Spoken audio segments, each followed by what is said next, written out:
धुंधकारी पापी निकला तो भाई ने जाकर के भागवत की कथा को सुना दिया। धुंधकारी ने 7 दिन मन लगा करके भागवत की कथा को सुना, 7 दिन।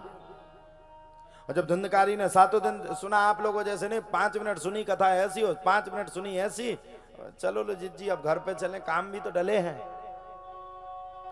7 दिन मन लगा करके धुंधकारी ने भागवत जी की कथा को सुना। और आप लोगों से भी मैं कह रहा हूं कि 7 दिन आप लोग भी मन लगा करके भागवत की कथा को सुन लीजिए। भले ही मैं कैसे सुना रहा हूं, अच्छा नहीं सुना रहा, गलत सुना रहा, बुरे सुना रहा, मैं कह रहा मैं कुछ नहीं सुना पा रहा, लेकिन 7 दिन बैठ करके आप मात्र अपनी 3 घंटा की ड्यूटी को निभा दीजिए। 8वें दिन आपका जो बिगड़ा हुआ काम होगा वो अपने आप बन जाएगा, ऐसी परमात्मा की कृपा। अब सुन लो, पहले बिगड़ा हुआ काम का मतलब ये नहीं कि कहीं 10-20 करोड़ रुपया फंसे हो फिर आ जाओ मैं छाती पे चढ़ के, महाराज जी तुमने कहा था जो बिगड़ा हुआ काम हो, हमारे बिगड़े थे काम पे जगत प्रसाद जी आ जाए, लाओ 1 करोड़ रुपया। जगत की पत्नी तो प्रसन्न हो गई, बोले ठीक है तो 7वें दिन सुने, अब ऐसे से ऐसे ना हुई है। 8वें दिन अगर पैसा ना मिले तो टांग तुम्हें तोड़ दे। कर्म प्रधान विश्व कर रखा। भगवान कैसे मिलेंगे? देखो 7वें दिन वरदान क्या, भगवान आपको प्रत्यक्ष रूप में मिल सकते। अब किसके रूप में मिल सकते? लिखा है ना जाने किस रूप में नारायण मिल जाएगा, किस रूप में किस स्वरूप में आपको भगवान मिल जाए किसी को पता नहीं।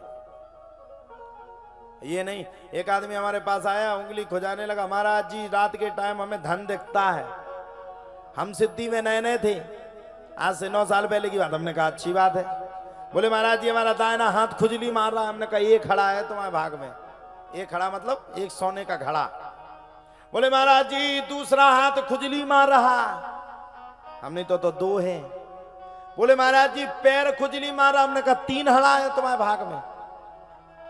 बोले महाराज जी चौथा पैर खुजली मार रहा। हमने 4 है। बोले महाराज जी छाती में खुजली हो रही, हमने 6 है। बोले पीठ में खुजली हो रही, हमने 8 है। अब तो जब दीवाल में गो सो सीधो लुंगी डांस करने लगो। बोले महाराज जी अब कितने हैं हमारे भाग में? अब हमने की 1 भी नहीं है। अब भाई तुम्हें खाजवा डॉक्टर खा दिखवा लो। हमने की बाबा क्या डॉक्टर का दिखवा लो, अब ऐसे सही नहीं होने। तो धुंधकारी को पूरी कथा सुनाई। 7 दिन मन लगा करके धुंधकारी ने कथा को सुना।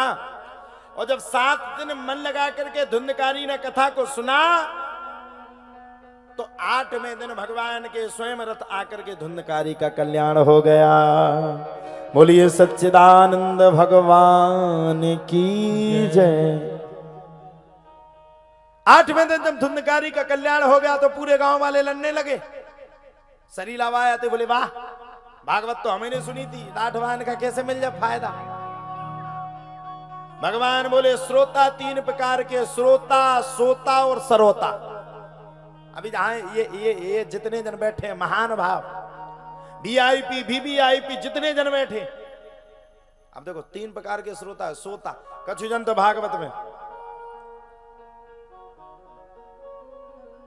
पूरे सुआ रहे 3 घंटा फ्री, और जैसे उठे सो 3 घंटा कथा तो सुनी ना, और सबसे पहले व्यास की बुराई करने पे चिपट गए। हम महाबरा आदमी है, कितनी बुरी कथा करता है, हट मैं तो मर गया। 3 घंटा कथा की कथा नहीं सुनी, 2 गाने हमें हो जाएंगे जी। जितने जने हंस रहे हैं हमें लगा जी उन्हें दे रहे थे काल। तो श्रोता सोता और सरोता। सरोता का काम क्या है? पूरे दिन सुपारी को काटे, वही सरोता है। जो कथा में आकर के कथा की कमियों को गिनाए, अरे ये व्यवस्था नहीं की, यहाँ पे ये वाली व्यवस्था नहीं हो पाई, यहाँ पे ये वाली व्यवस्था, ये टेंट ठीक नहीं लग पाया, ये साउंड ठीक नहीं लग पाया। वो आपकी कथा सुनने के लिए नहीं आए। कथा का कार्यक्रम कैसे फेल हो उसके लिए पुरजोर ताकत लगाने के लिए आए। और वेद व्यासी कहते ऐसा व्यक्ति, ऐसा मनुष्य अगर बैठ करके भागवत की कथा को सुनता है तो वो नरक का वासी हो जाता है। और बोले श्रोता, रामचरितमानस में कह रहे हैं श्रोता वक्ता ज्ञान निधि कथा राम की गूढ़, श्रोता वक्ता ज्ञान निधि, कथा राम की गूढ़। अरे ऐसे श्रोता जो 3 घंटा बैठ करके मात्र मात्र मात्र भागवत की कथा सुनने में अपने मन को लगाएं, भले ही व्यास कैसे कथा को सुना रहा हो, उस कथा को सुनकर के अपने मन चित्त और वाणी को पवित्र करें, ऐसे श्रोता के ऊपर भगवान पुरजोर कृपा कर देता है, पुरजोर कृपा करता है। और देखो साहब, भगवान का नाम लोगे आप अपने आप मदमस्त हो जाओगे।